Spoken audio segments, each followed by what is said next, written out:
it was getting, oh, I suppose 1971, I turned 18. My dad was very patriotic. He said, if you boys do anything to your body to keep you from serving, he says, don't bother coming home. So I turned 18. The draft was still on. So I went to Lewiston, down the basement of the post office, and signed up for the draft. 1971, March 10th, 1971, a letter through the mail. Greetings, you are hereby inducted into the Armed Forces of the United States. So I was drafted. So back to Lewiston I went. Fort Lewis, Washington is where I took my basic training. They gave us little white tags, which was called maggot tags. And there we showed up in our civilian clothes. We had not received our BDUs yet, which was all olive drab back then. And the drill sergeant come out and was talking to us in our civilian clothes. Merry guy, I mean, just really peaceful and you almost like a friend. Pretty soon he stopped. He looked at all of us, and his face changed to somebody I didn't know. And he says, tomorrow, your effing world's gonna fall apart. And he says, go. And so we went. I mean, we were totally confused. It's like a pack of chickens not knowing where to go. And so they loaded us up in this old cattle car, this old cattle trailer. And it was so packed. We had our duffel bags then. It was so packed that I was leaning against somebody else's duffel bag, which their duffel bag was leaning against them. And they packed us in tight. And the driver, like, he didn't really care. He just drove us there. And pretty soon we got to our boot camp. And the drill sergeant was there. Same one we thought was a friend. But he turned out not to be a friend. And he said, get up, move, move, move, get in the line, get in the line. And so he said, drop your duffel bags. He says, have you heard of a crawl pit? No, you're going to. And he made us low crawl in the sand under strung barbed wire. And we had to crawl. And I was young then and a little on the heavy side, but I was okay. And I wasn't the first one to crawl through, but I was close to, not the middle, but in between first and middle. But I was doing good. I was proud of myself. As we went into our barracks, I was on the top floor. And the drill sergeant come up there and says, I want this floor to shine. And it was an old oak floor. Nothing on it. And he said, I want it to shine. So we took an old wool blanket, put 2 people on it, and we drug this wool blanket all around in circles on that floor. And we kept dragging, kept dragging, kept dragging. And finally let's take a look. And it did, it shined. It shined. That old wool blanket did a good job. When we got up one morning, the drill sergeant says we're going to do a 4-mile forced march. That's a full backpack, our gas mask, our weapon. And away we started walking that morning. And we walked, I suppose, 2 miles, let's say. Finally, he said, okay, let's take a break. So we all got off the side of the road. Drill sergeant said, don't be smoking on the road. You get off to the side. No more than I reached in and lit up a cigarette. He said, okay, put them out. Let's go. And uh, what can you do? You can't do nothing. Can't do nothing but do what he says. And so I did. I put it out, put it back in my packing, and we walked. Well, we finally got that done, and everybody's, oh. And here comes the drill sergeant. Can anybody drive a truck? And a couple guys raised their hand. My dad told me, do not volunteer for nothing. Well, two guys raised their hands. You, come with me. And they left. Pretty soon here they come back pushing a mop bucket. That was their truck. Yeah, I kind of smickered about that. And that night, the drill sergeant, I remember saying, I want these bunks squared away. I want them so tight that you can bounce a quarter on them. And so I did. I even tried it with a quarter, and it bounced. Well, we had to do some exercise and basic training stuff that day. When we come back, every mattress was on the floor. The bedspreads and covers were all over the floor.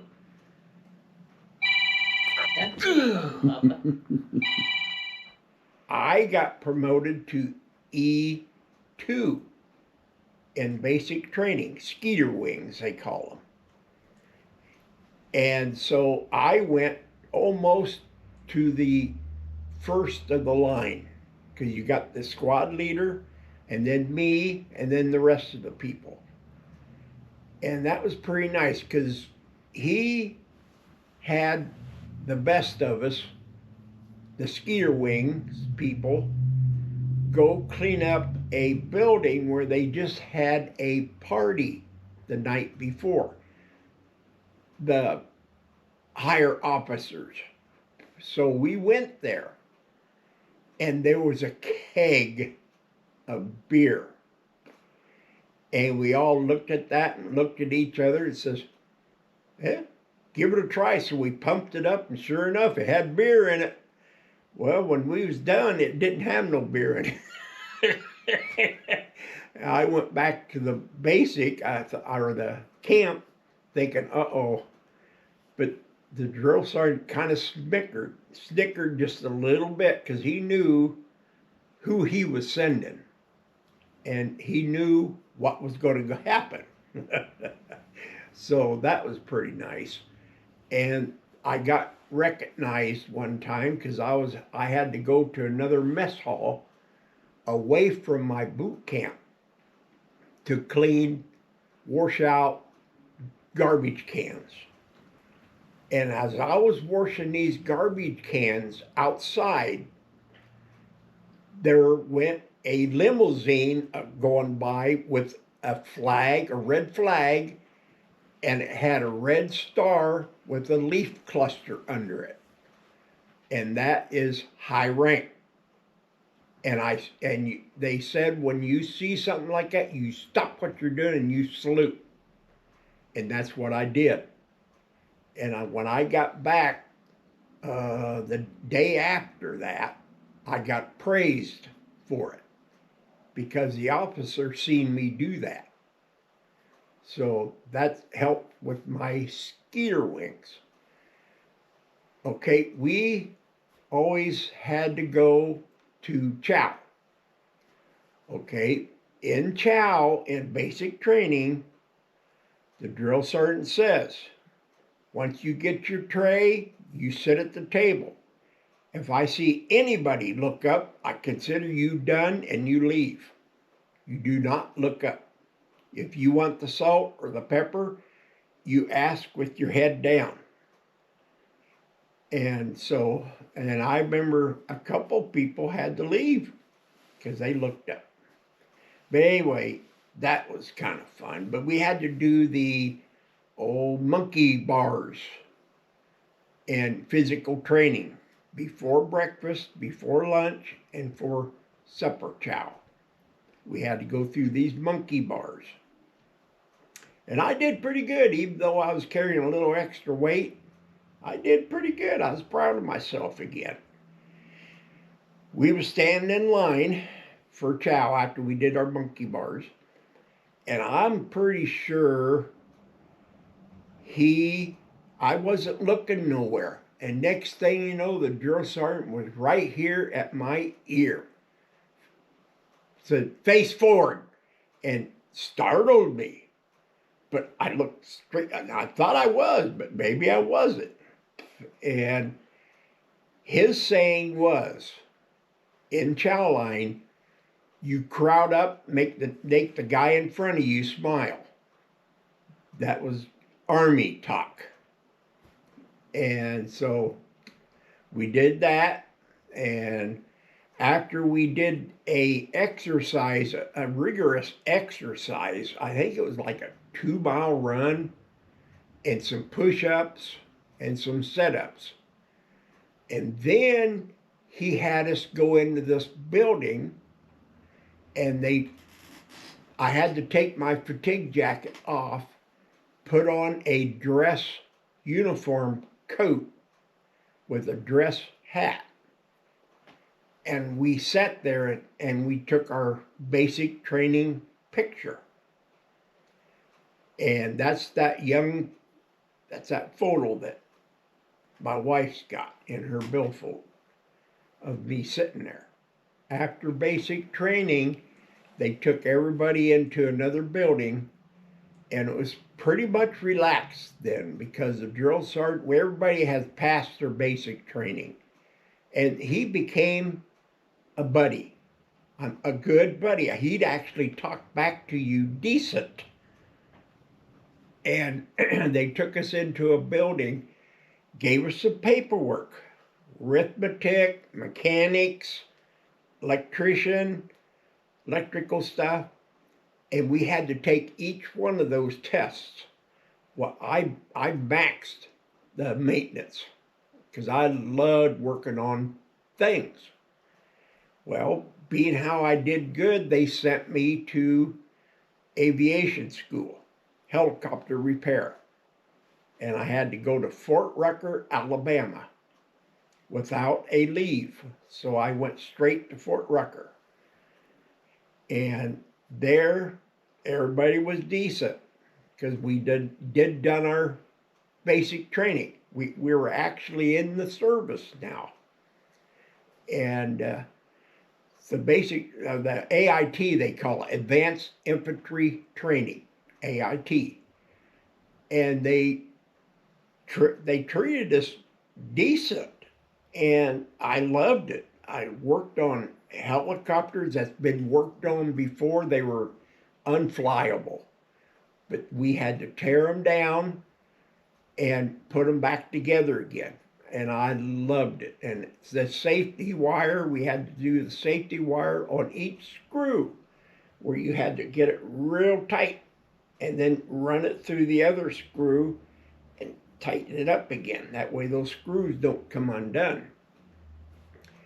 And that was simple for me because, I enjoyed that. In AIT, I got orders for Vietnam. And we was told by the captain of that particular school to carry your orders with you 24/7. If you got to sleep with them, but they stay with you. Well, I went in, I was called into the office, and the captain was there. Do you have your orders? I goes, yes, sir. Give them here. And I took them to Vietnam, and he ripped them up.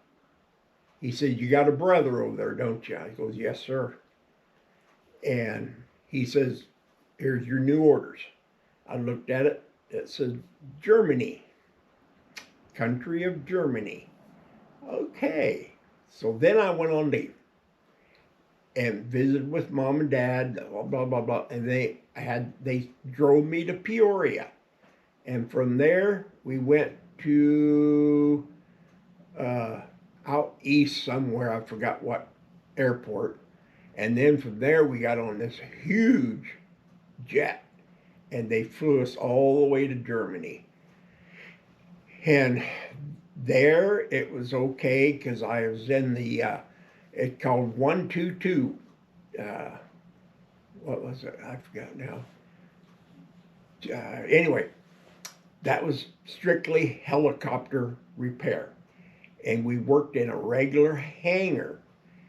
And that was one of the hangars in World War II that if you looked up at the ceiling, they had patched a bomb hole. And if you look from that patch straight to the floor, they had patched a bomb hole there. So that building was bombed in World War II. And if you look out in the flight line, there's a recess, a long lower area. Back when the Germans were there and the American planes were coming over, they would actually flood that low-lying area, and it looked like a lake. They would cover the flight lines.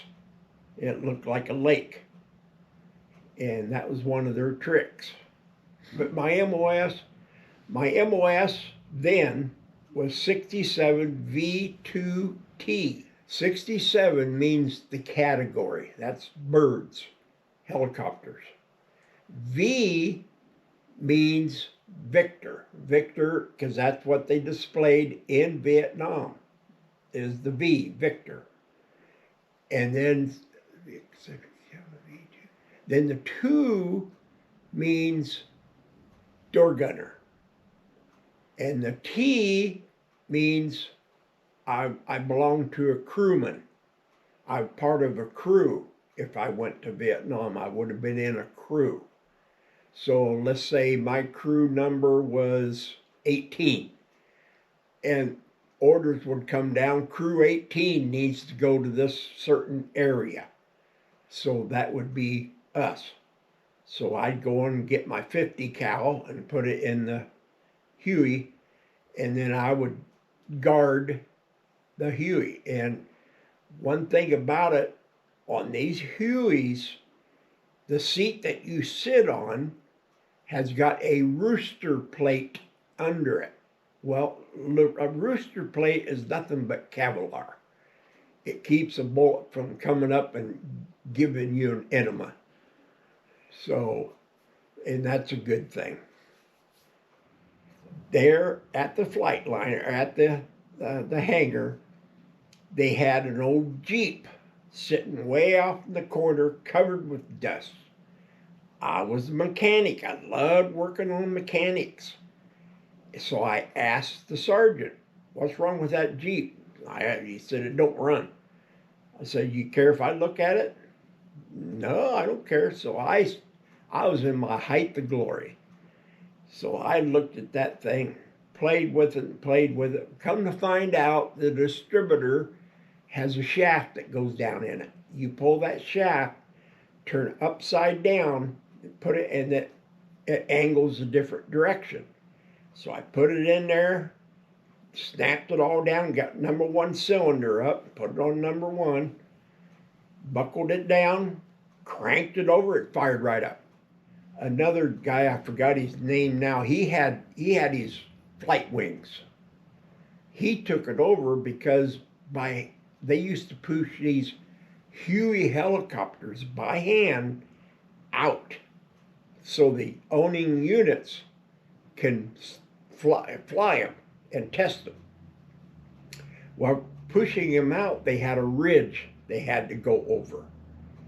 So they had to get the bird rolling pretty good in order to go over this ridge.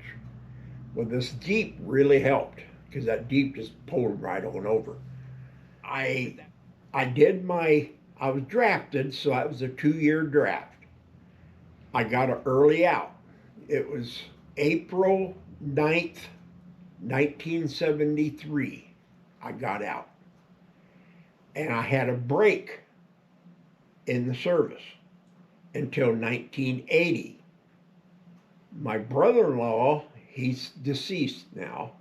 My brother-in-law showed me a reserve check that he got for 2 days, uh, a weekend, and I was, wow, that's good money. He goes, yeah. So I asked my wife, she goes, that's up to you. Okay, back to Chicago I went for a physical. And of course, I had my discharge papers with me. And some kids just coming in, I was showing my discharge. Ooh, oh. Made me feel kind of good there. But anyway, I come back to the Reserve Center I was in. And we had a first sergeant by the name of Stokes. He lived in Norris. Real nice guy. Real nice guy. He knew his stuff. But that was good. And I guess it just went on and on and on, just fantastic. And then advancing clear up to 2001 when the tower, 2011 when the towers got hit. That January, we had to do a PT test. Well, I didn't make my run. And I was on the tub club, they call it, where I kind of bent the scale just a little bit too much. Well, I was due for reenlistment, but I had my 20-year letter saying that I deserved retirement. So they said, well, we can't reenlist you no more. And I said, that's okay. I had 22 years then. And I says, whatever. So they processed me out. And now here I am, sitting here, retired, a little bit fatter, but happy, really happy.